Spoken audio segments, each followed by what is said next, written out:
So now it's the next morning in Bellagio. We just had our breakfast. Now we're gonna get in the car. We're gonna drive about 3 hours to another city on a lake, not the same lake. It's gonna be Lago di Garda, and the city is called Riva del Garda. There, we're gonna see our friends again that we saw in Lignano and Venice.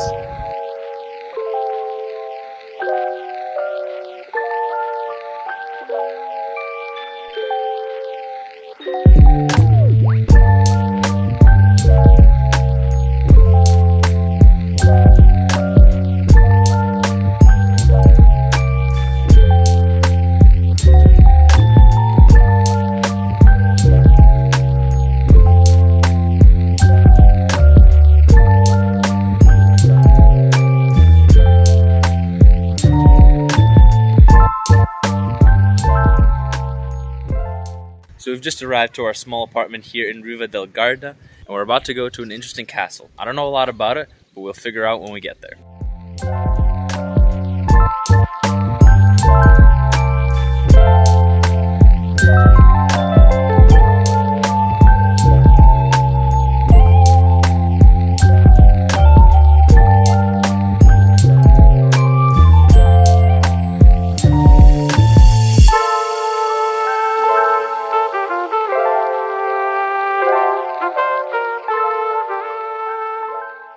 We have now made it to the very bottom of the castle. You guys can see the castle right up there behind me. But the view up here is actually so amazing. The lake is over there by that mountain. You can see the little edge of it.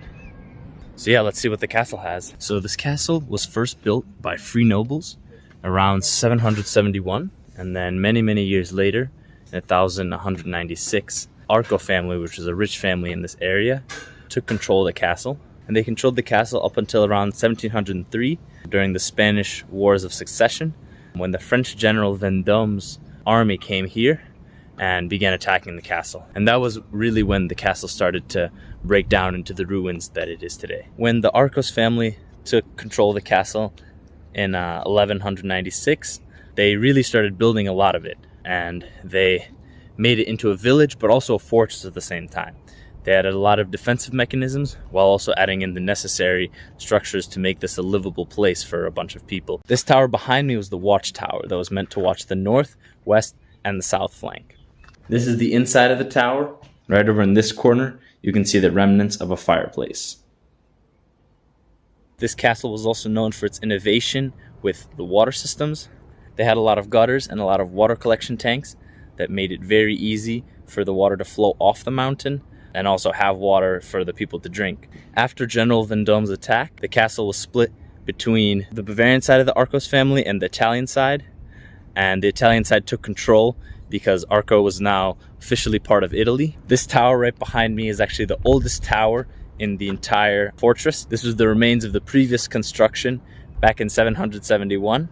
This tower was used to call the townspeople to harvest and also tell the time. So now we finished our time exploring the Castello di Arco, and now we are making our way down to the Plaza di Arco.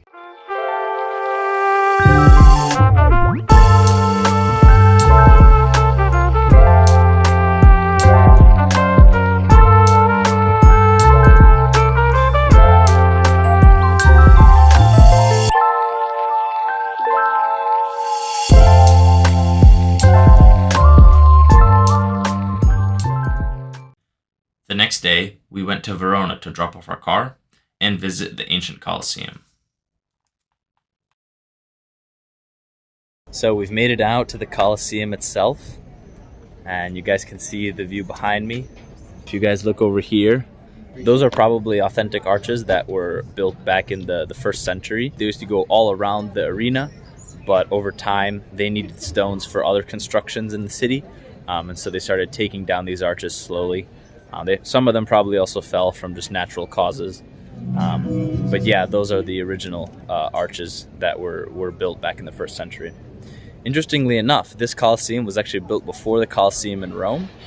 And it stands, I think, about 8th in the rankings of like biggest Colosseums in the world. So we've walked around the old city of Verona. We've seen the Colosseum in the center. Now we're going back to the train station, and our next stop is going to be Munich, Germany. Thank you very much for watching, everyone, and I'll see you guys in the next one.